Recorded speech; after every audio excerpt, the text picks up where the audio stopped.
इस वीडियो में हम लोग एनालॉग और डिजिटल कंप्यूटर के बारे में थोड़ा विस्तार से समझने की कोशिश करेंगे। इससे पहले कि हम लोग एनालॉग और डिजिटल कंप्यूटर पर चर्चा करें, आइए एक नज़र कंप्यूटर के सामान्य वर्गीकरण पर डालते हैं। कंप्यूटर को तीन तरह से वर्गीकृत किया जाता है आजकल। एक इसके आकार यानी साइज के आधार पर, और दूसरा मैकेनिज्म के आधार पर, और तीसरा है इसके यूसेज यानी प्रयोग के आधार पर। जब हम इसके आकार की बात करते हैं तो मुख्यतः कंप्यूटर के आकार आधारित वर्गीकरण में super computer, main frame computer, mini computer और माइक्रो कंप्यूटर्स की चर्चा की जाती है। माइक्रो कंप्यूटर्स के कुछ प्रचलित उदाहरण हैं डेस्कटॉप, लैपटॉप और palm टॉप। कंप्यूटर के उद्देश्यों के आधार पर ये जो है कि देखें तो सामान्य कंप्यूटर, सामान्य उद्देश्य कंप्यूटर और विशिष्ट उद्देश्य कंप्यूटर आते हैं। सामान्य उद्देश्य कंप्यूटर में हमारे आसपास जो कंप्यूटर हम लोग डे टू डे लाइफ में यूज़ कर रहे हैं उनकी चर्चा की जा सकती है, जबकि विशिष्ट उद्देश्य कंप्यूटर्स में जैसे बच्चों के खेलने के लिए विशिष्ट प्रकार के कंप्यूटर्स आप देखते हैं। और आप देखें लूडो खेलने के लिए कंप्यूटर और चेस खेलने के लिए कंप्यूटर। तो इस तरह से जो नियोजित कंप्यूटर्स हैं वो विशिष्ट उद्देश्य कंप्यूटर हैं, है ना। और वैज्ञानिक कार्यों के लिए प्रयोग किए जाने वाले कंप्यूटर्स की चर्चा हम विशिष्ट उद्देश्य कंप्यूटर, स्पेसिफिक पर्पस कंप्यूटर्स के रूप में कर सकते हैं। कंप्यूटर्स की क्रियाविधि या मैकेनिज्म के आधार पर हम अगर देखें तो कंप्यूटर मुख्यतः तीन प्रकार के हैं: एनालॉग कंप्यूटर, डिजिटल कंप्यूटर और हाइब्रिड कंप्यूटर। यानी कि एनालॉग और डिजिटल कंप्यूटर का एक सम्मिश्र जो इन दोनों ही तकनीकियों पर आधारित है वह हाइब्रिड कंप्यूटर कहलाता है। और आजकल प्रायः हाइब्रिड कंप्यूटर अधिक प्रयोग में आते हैं। चलिए अब हम एनालॉग और डिजिटल कंप्यूटर्स को विस्तार से देखें। इस तरह की कंप्यूटर्स आप कहीं न कहीं अपने आसपास में देख पा रहे होंगे, जैसे रेलवे में गए होंगे, एयरपोर्ट्स पर गए होंगे और कहीं भी आप देखेंगे। और देखिए ये जो पेट्रोल पंप पर तो अक्सर ही जाना आना होता है। तो पेट्रोल पंप में जो पेट्रोल पंप होता है वो एनालॉग सिग्नल्स के माध्यम से ईच एंड एवरी ड्रॉप को कंटिन्यूसली मीज़र कर रहा होता है। और साथ में हम देखते हैं कि जो एनालॉग कंप्यूटर का जो सिस्टम है उसके साथ साथ हमें डिजिटली पेट्रोल पंप पर रेट और जो मापन हुआ होता है लीटर्स में वो भी आता रहता है। तो आप ये दोनों ही चीज़ें देखते हैं। साथ में आपको देखिए जी डे टू डे लाइफ में थर्मामीटर्स के दोनों चीज़ों को आप देख पा रहे होंगे। और ये दाहिनी साइड में एनालॉग थर्मामीटर है, जबकि बाएं साइड में डिजिटल जो थर्मामीटर है वो दर्शाया गया है। थर्मामीटर्स तो हम लोग निश्चित रूप से अपने लाइफ में देख पा रहे हैं और इन दोनों ही प्रकार के थर्मामीटर्स का अक्सर हम लोगों ने प्रयोग करते हुए देखा होगा। जो एनालॉग कंप्यूटर होते हैं वो उसका अगर एनालॉग शब्द का अर्थ देखना चाहें तो होता है समरूप, यानी जैसा है वैसा ही। और जैसा है वैसा ही के साथ साथ सतत सिग्नल्स या जो कंटिन्यूस सिग्नल हैं वे एनालॉग सिग्नल कहलाते हैं। ऐसे संकेत जो अविरल हैं, है ना, जैसे ऊंचाई, ताप, दाब, गति, धारा इत्यादि का जो मापन है वो सतत संकेतों से उत्पन्न होता है। आप जानते हैं ऊंचाई 1 मीटर, 2 मीटर, 3 मीटर जैसा तो होती नहीं है। ऊंचाई 1 मीटर से 2 मीटर के गैप में गैप तो नहीं रहता है ना, वो 1 मीटर है तो फिर क्रमशः जो है कि उसकी ऊंचाई बढ़ रही। जैसे हम कहें बालक की ऊंचाई आज कितनी है, वह माना कि 1 मीटर है, हाँ। लेकिन कल को 1 मीटर 1 सेंटीमीटर एकाएक नहीं हो जाएगा, 1 मीटर से क्रमशः बढ़ता हुआ जाएगा, लाइक दैट। कहीं भी ऊंचाई का संदर्भ, दूरी का संदर्भ है, इसी तरह से टेम्परेचर का संदर्भ है, तो 1 डिग्री से 2 डिग्री डायरेक्ट नहीं हो जाएगा, कंटिन्यूअस वो 1 डिग्री से 2 डिग्री की ओर जाएगा। इसी तरह से समय का भी जो संदर्भ है वो 1 मिनट से 2 मिनट डायरेक्ट नहीं हो जाएगा, बल्कि 1 मिनट से 2 मिनट जाने में वो कंटिन्यूअस एक यात्रा है समय की, है ना। तो ये जो कंटिन्यूटी है वो जिन तरह के संकेतों में मेजर होती है उसे ही हम एनालॉग सिग्नल्स कहते हैं।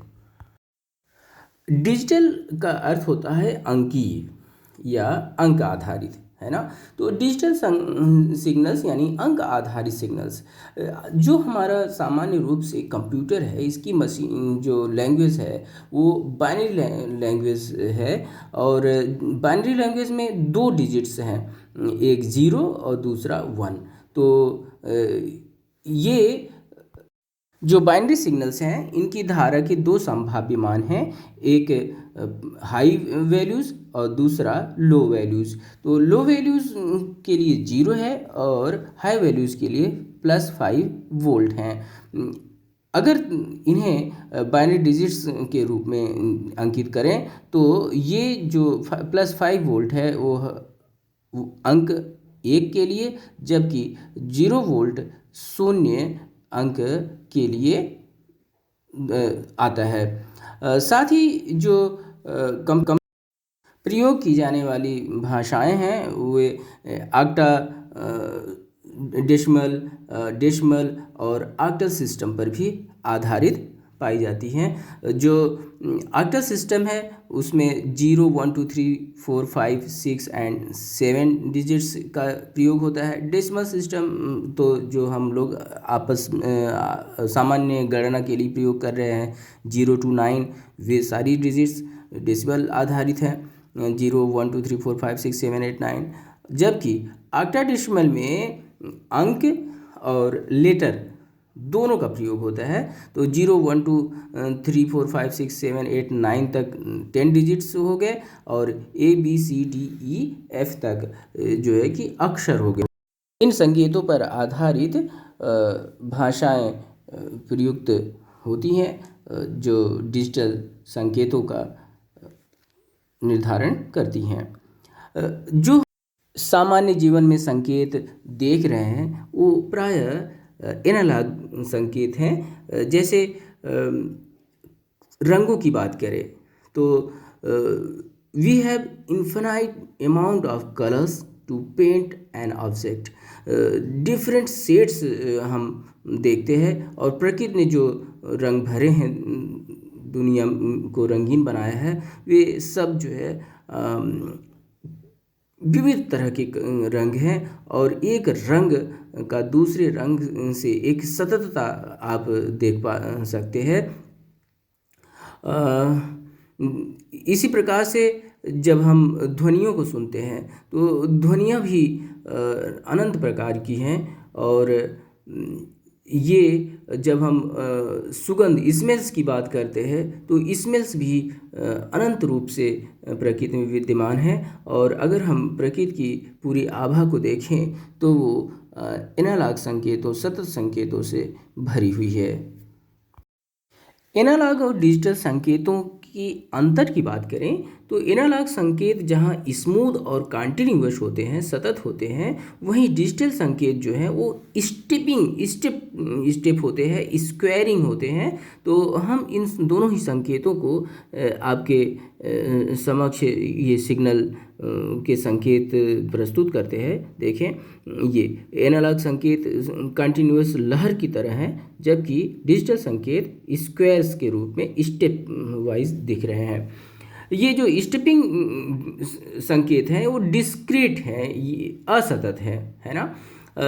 जब उसके उदाहरण की बात करें डिजिटल संकेतों की जो हम आप डे टू डे लाइफ में देख पा सकें, तो जो स्टैंडर्डाइज सिग्नल्स हैं जो जैसे HDMI, high definition multimedia interface के जो सिग्नल्स हैं जिसमें हमारे टेलीविज़न का जो सिग्नल आ रहा है वो बहुत अधिक व्यापक रूप से हम सब देख पा रहे हैं, वो HDMI सिग्नल होता है ना।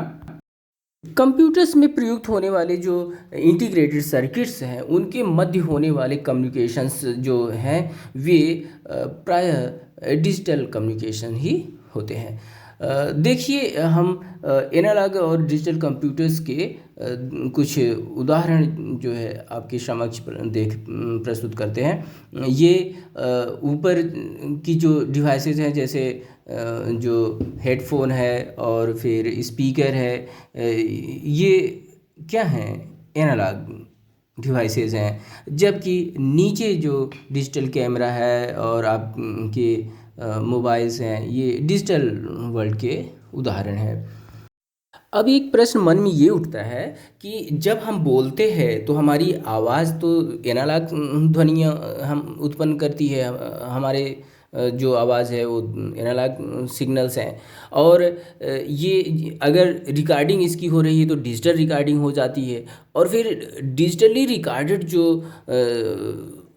सिग्नल्स हैं, जो साउंड सिस्टम है वो जब हम ऑन करते हैं सुनने के लिए तो उससे जो आवाज़ आती है वो फिर से एनालॉग वॉइस ही होती है, जैसे हमने बोला था वैसे ही हमें सुनाई पड़ता है, गायक ने जैसे गाया था वैसे ही श्रोता को सुनाई पड़ता है। आखिर ये सब होता कैसे है? हाँ, होता एक्चुअली ये है कि एक डिवाइस है जो कहते हैं analogue to digital converter, ADC।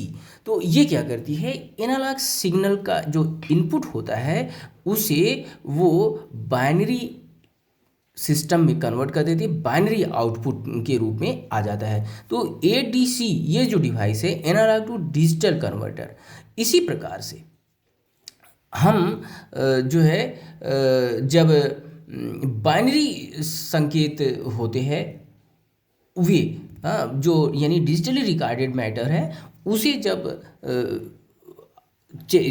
भेजते हैं एनालॉग में कन्वर्ट करके तो करना चाहते हैं तो उसके लिए DAC कन्वर्टर यानी डिजिटल टू एनालॉग कन्वर्टर की ज़रूरत पड़ती है, और ये जो है इस प्रकार से काम करता है कि वो उसे डिजिटल को एनालॉग में संकेतों में चेंज कर देता है। और आजकल जो अधिकांश कंप्यूटर्स हैं उनमें ये दोनों ही डिवाइसेस यानी ADC और DAC analog to digital converter और digital to analog converter CPU में होते हैं, जिससे ये सारी प्रोसेसेस होती रहती है जो हम डे टू डे लाइफ में देख पा रहे हैं, गाने सुनने का, गानों को रिकॉर्ड करने का, ये सारी चीज़ें व्यवस्थित हो जाती हैं।